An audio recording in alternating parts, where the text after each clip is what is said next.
बिस्मिल्लाहिर्रहमानिर्रहीम। आज का जो हमारा टॉपिक है वो डंकन्स मल्टीपल रेंज टेस्ट पर है। जैसे कि LSD टेस्ट है मीन कंपैरिजन के लिए, वैसे ही ये भी एक टेस्ट है जिसमें हम मीन को कंपैरिजन करके देखते हैं कि हमारे पास जो रिज़ल्ट्स हैं वो सिग्निफिकेंट है या नहीं है, मीन में डिफरेंस है या नहीं है। ठीक है, तो हम जो पिछली प्रीवियस एग्जांपल हम यूज़ कर रहे थे, हम सेम वही एग्जांपल यूज़ कर रहे हैं, वही डाटा सेट है, वही सब कुछ है।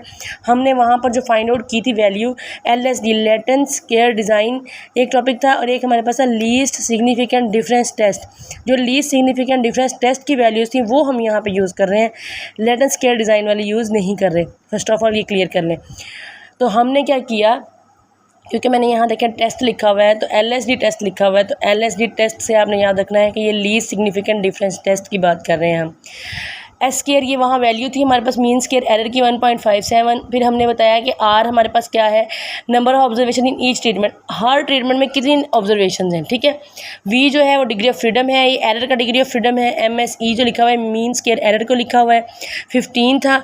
ये आप प्रीवियस एग्जाम्पल को भी देख सकते हैं, मैं उसको भी आपको शो करवाती हूँ कि मैंने ये वैल्यूज़ कहाँ से ली हैं। K क्या था, नंबर ऑफ़ ट्रीटमेंट्स हैं K। ठीक है, ये हमारे पास बेसिकली यहाँ पर फार्मूला है इसका। अच्छा, अब मैं आपको दिखा भी देती हूँ कि ये वाली वैल्यू, ये 4 ट्रीटमेंट्स, ये 15, 6, ये कहाँ से आया, कौन सी एग्जांपल हम यूज़ कर रहे हैं, डाटा सेट कहाँ का यूज़ कर रहे हैं हम। जी, तो यहाँ पर आप देखें यही वाला प्रीवियस जो हमारा लेक्चर था वो इसी पर था। ये देखें, ये है वो 15।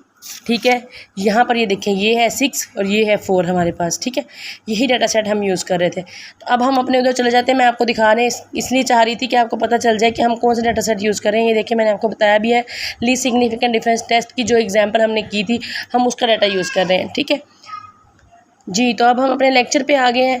ठीक है, यहाँ पर हमने 1.57 को 4 पे पहले डिवाइड करना है, उसके बाद स्क्वायर रूट लेंगे तो यही आंसर आएगा हमारे पास। ठीक है, 4 हमारे पास ये जितनी हमने सबसे पहले R बताया तो R ये है, बेसिकली 4 ये है। ठीक है, अच्छा, अब हमने करना है arranging the treatment means X बार। उधर भी हमने अरेंज किया हुआ था, इधर भी हमने अरेंज किया हुआ है। अच्छा, डंकन टेबल कहाँ पे होगा, डंकन टेबल हम कहाँ से देखेंगे, कैसे हमें पता चलेगा कि हमने ये अल्फ़ा P क्या है, V क्या है। V तो बेसिकली हमें पता है एरर का डिग्री ऑफ फ्रीडम है, ये जो कि हमने पहले डिस्कस किया है 15। ठीक है, V ये है। P हमने 2, 3, 4, 5, 6 इस तरह लिया है कि हमारे पास लास्ट जो X बार है वो 6 तक है, और जो P वैल्यू होती है यहाँ पर जो P लिखा हुआ है ये 2 से स्टार्ट होती है। ये टेबल में आपको मैं दिखाती भी हूँ। अल्फ़ा Q, अल्फ़ा ये डंकन के टेबल का है। अल्फ़ा जो है वो 0.05 लिया है हमने यहाँ पर, ये देखें 0.05। P क्योंकि वेरी कर रहा है, चेंज हो रहा है, वेरी का मतलब होता है चेंज होना। 2, 3, 4, 5, 6 तक, क्योंकि यहाँ पे हमारे मीन 6 तक है। ठीक है, फिर हमने ये वाली वैल्यूज़ कहाँ से ली ये मैं अब आपको दिखाती हूँ टेबल में। जी, शेर मोहम्मद चौधरी की पार्ट 2 की बुक लेनी है आपने इस टेबल को देखने के लिए। आप यहाँ से पेज नंबर भी देख सकते हैं, ये देखें 543 पेज है, यहाँ पर ये टेबल मौजूद है। ठीक है, significant range of Duncan multiple range comparison test के लिए ये होता है यूज़। और यहाँ पर आप देखें, मैंने आपको पहले बताया कि यहाँ पर जो P की वैल्यूज़ हैं वो 2 से स्टार्ट हो रही हैं। ठीक है, 2, और यहाँ पर हमारे पास 15 था। यहाँ अपने इस पर भी आ जाएँ, ये देखें ये हमारे पास P की वैल्यू 2 और ये 15, ये अल्फ़ा 0.05। अब मैं आपको टेबल दिखा देती हूँ। ये देखें यहाँ पे अल्फ़ा 0.05 का टेबल ये है। ठीक है, हमारे पास, और अल्फ़ा 0.01 का टेबल ये है। ठीक है, और यहाँ से देख लें आगे ये नॉर्मल डिस्ट्रीब्यूशन के टेबल्स हैं। ये 2 ही टेबल हैं यहाँ पर, एक 0.01 के साथ है और एक 0.05 के साथ है। तो हमने देखना कैसे है, ये ऊपर देखें लिखा भी हुआ है, क्लियर लिखा हुआ है P, और यहाँ क्लियर लिखा हुआ है V हमारे पास 15 है, यहाँ 15 पे आगे P हमारे पास हमने 2 से लेकर 6 तक करना था, तो मैंने इसको हाईलाइट भी किया हुआ है ताकि आपको क्लियर नज़र आए जो वैल्यूज़ यहाँ लिखी हुई हैं क्या वो सेम है या नहीं है। ये देखें 3.01, 3.16, यहाँ से देखते जाएँ 3.25, 3.31, 3.36। ठीक है, ये वैल्यूज़ हैं। अब हमने कहाँ जाना है, RP पे। RP की वैल्यूज़ कैसे आएंगी, हमने जो हमारे पास फार्मूला है RP का वो ये है, ये देखें ये 3.01 यही वाली वैल्यूज़ हैं। ये सारी वैल्यूज़ आपने एज इट इज़ लिख लेनी, क्योंकि ये Q, अल्फ़ा P, V की वैल्यूज़ हैं। ये हमने इनको मल्टीप्लाई किससे करना था, ये वाली चीज़ जो कि हम यहाँ सबसे पहले फाइंड करके हैं 0.6265 से। यहाँ आपने सारी जगहों पे सेम एक ही वैल्यू ये लिखनी है। ठीक है, ये वाली वैल्यू को आप इससे मल्टीप्लाई करेंगे तो RP की वैल्यूज़ आ जाएंगी। ये RP की वैल्यूज़ हमारे पास गिवन है। ठीक है, इसको अब हम असाइन कर लेंगे नंबर्स, जो कि मुझसे स्किप हो गया था। ये R2, ये हमारे पास जैसे यहाँ पे नंबर है R3, R4, R5, and R6। ठीक है, ये वाली वैल्यूज़ ये आगे हम यूज़ करेंगे जब हम कंपैरिजन करेंगे, वहाँ पर ये वैल्यूज़ यूज़ होंगी। अब हम आगे चले जाते हैं। ठीक है, नेक्स्ट हमारे पास ये है। ठीक है, अब ये चीज़ कैसे कैलकुलेट होगी, स्टेप बाय स्टेप मैं आपको बताऊंगी कि ये वाली चीज़ कैसे हमने कैलकुलेट की। अच्छा, सबसे पहले ये वाली चीज़ ऊपर मैंने इसलिए लिखी ताकि क्योंकि हम ये दोबारा यूज़ करेंगे यहाँ पे। अब हमने कहा comparing the difference between all pairs means with least significant range RP। Compare करना है तमाम जो हमारे पास मीन्स हैं उनको RP के साथ, ये जो R की वैल्यूज़ हैं इनके साथ। सबसे पहली चीज़ आपको इनको बनाना आना चाहिए। हमने सबसे बड़ा जो यहाँ पर है ये वो है X4, सबसे बड़ी वैल्यू X4 की है। X4 के अगेंस्ट हमने जितनी ये वैल्यूज़ है सबको कंपेयर करना है। कैसे करना है, अब देखें। 4 को 1 के साथ किया, 4 वर्सेस 1। 4 को 6 के साथ किया, 4 वर्सेस 6। 4 को 5 के साथ किया, ये देखें 4 वर्सेस 5। 4 को 2 के साथ किया, 4 वर्सेस 2। 4 को 3 के साथ किया, 4 वर्सेस 3। अब किया क्या, जो 4 की वैल्यू थी 5.75, इसको 5 टाइम लिख लिया क्योंकि 4 की वैल्यू एक ही है। ये वैल्यू सारी चेंज हो रही थी तो क्या किया, सिंपल इधर से शुरू किया और यहाँ तक इन्हें लिख लिया। ये देखिए आप, सबसे पहले मैंने 4 वाली सारी लिख ली, ये X⁻4 वाली वैल्यूज़ है, ये 4 था। ठीक है, X ये सारी लिख ली। उसके बाद सिंपल यहाँ से शुरू करके यहाँ तक वैल्यूज़ लिख ली। देखिए 1.75, 1 पे वैल्यू ये है, 6 पे भी यही है, 7 पे 3.50 है, ये लिख ली। ठीक है, और X⁻2 पे ये है, ये लिख ली। X⁻3 पे ये है, ये लिख ली। ये लिखने के बाद इसको इसमें से माइनस किया तो ये सारे आंसर आ गए।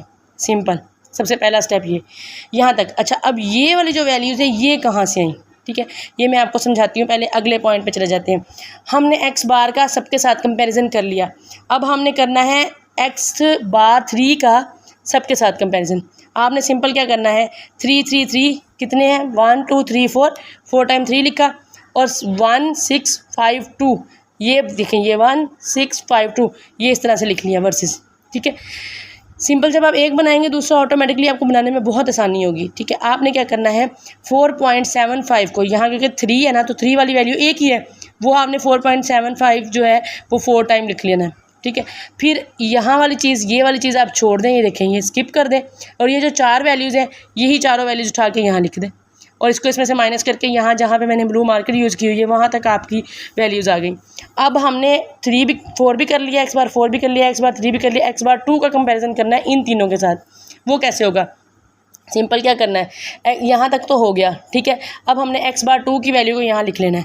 ये देखिए 4 4 4, ठीक है, ये वाली वैल्यू, ये वाली 4। ठीक, अब इसका कंपैरिजन इसके साथ, तो यहाँ पर आप X⁻2 तक छोड़ के बाकी ये तीनों वैल्यूज़ हैं, ये तीनों वैल्यूज़ आप यहाँ लिख लें, इसको इसमें से माइनस करते जाएं तो ये आंसर आ जाएंगे। अब हमने नेक्स्ट करना है 5 का।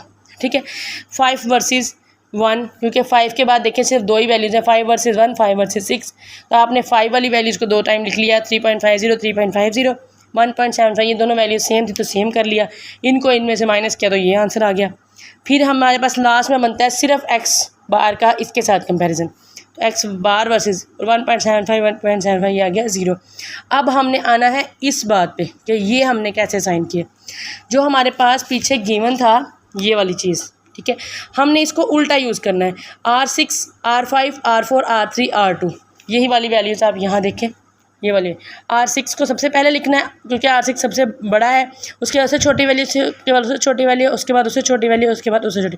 अब ये जो साइंस लगाए हुए हैं ग्रेटर और लेस देन के, ये कैसे लगाए, अब देखिए 4 जो है वो बड़ा है 2.11 से तो ग्रेटर का साइन लगा दिया, ये वाली वैल्यू को इसके साथ देखना है, 4 बड़ा है 2.7 से तो ग्रेटर का साइन लगा दिया, 2.25 बड़ा है 2.04 से तो ग्रेटर का साइन लगा दिया। अब 1.75 छोटा है 1.98 से, लेस का साइन लगाना है।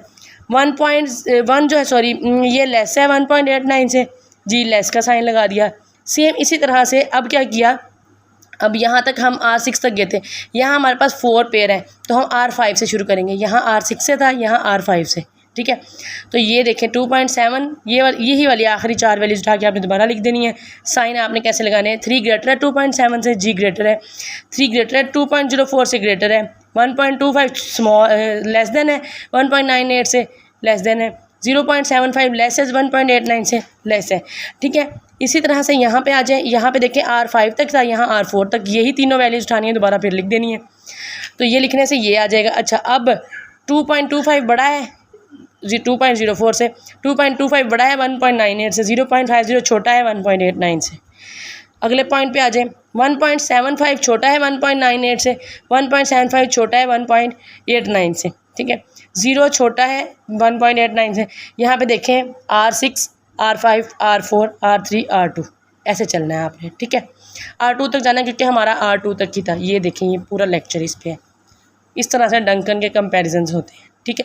अब हमारा जो लास्ट स्टेप है वो यहाँ पे हम आ जाते हैं कि ये चीज़ हमने कैसे बनाई है। ये चीज़ हमने यहाँ से देखिए कंस्ट्रक्ट की है। देखें, जो हमारे पास ये दो वैल्यूज़ हैं, ये वाली जो दो हैं, ये है हमारे पास 4 से 2 और 4 से 3, ये लेस देन है, ठीक है। अब सबसे पहली लाइन लगेगी 4 से 2 तक, तो 4 से 3 दरमियान में आ गया, तो हमने एक लाइन ड्रा कर दी ये वाली, ठीक है। हमारा बन क्या रहा था, यहाँ पे इस वाली लाइन पे बन रहा था हमारा 4 से 2 तक और 4 से 3 तक, जो कि लेस वाली वैल्यूज़ थी। तो ये 4 से 2 तक लगे या 4 से 3 तक लगे, तो एक ही लाइन दोनों को इकट्ठा करके लगा दिया, एक कंपैरिजन बन गया। नेक्स्ट वाली वैल्यू देखें, यहाँ पर लेस में है 3 से 5 और 3 से 2। अब 3 यहाँ पे है, 5 यहाँ पे है, 3 से 2 तक यहाँ तक जाएगा, ठीक है। ये वाली है 3 से 2 और 3 से 5 तक, ठीक है। 3 से 2 यहाँ तक जाएगा, तो यहाँ से फिर 3 से 5 इसको क्रॉस करके गुजरेगा, तो एक ही लाइन लगा दी। अब हमारे पास नेक्स्ट अगले में है ये वाला, ठीक है। इसमें हमारे पास है 2 से 5 तक। अब 2 से हमने जाना है 5 तक, तो 2 से 5 तक पहले लगी हुई है, यहाँ हमने नीचे इसकी लाइन लगाई है, ये 2 से 5 तक। अब नेक्स्ट हमारे पास यहाँ पे दोनों आ रहे हैं 5 वर्सेस 1 एंड 5 वर्सेस 6। अब हम 5 वर्सेस 1 और 5 वर्सेस 6 को लेके आएंगे। 5 वर्सेस 1 तक जाएंगे तो 6 दरमियान में ही आ जाता है, तो ये 5 वर्सेस 6 तक ये है, फिर 5 वर्सेस 1 तक ये है, तो एक ही लाइन लगा दी। ये है 5 वर्सेस 6 तक और 5 वर्सेस 1 तक, ठीक है। अब लास्ट हमारा है 6 वर्सेस 1 तक, ये वाला, ठीक है। तो 6 वर्सेस 1, यहाँ 6 यहाँ 1, 6 वर्सेस 1 तक। जो लेस वाले होंगे उनको हम इस तरह से देखेंगे। अब आप ये देखें कि ये चीज़ प्रूफ हो गई कि इनका आपस में जो है डिफरेंस ज़्यादा नहीं है, क्योंकि आपस में एक दूसरे के साथ लिंक कर रहे हैं, ठीक है।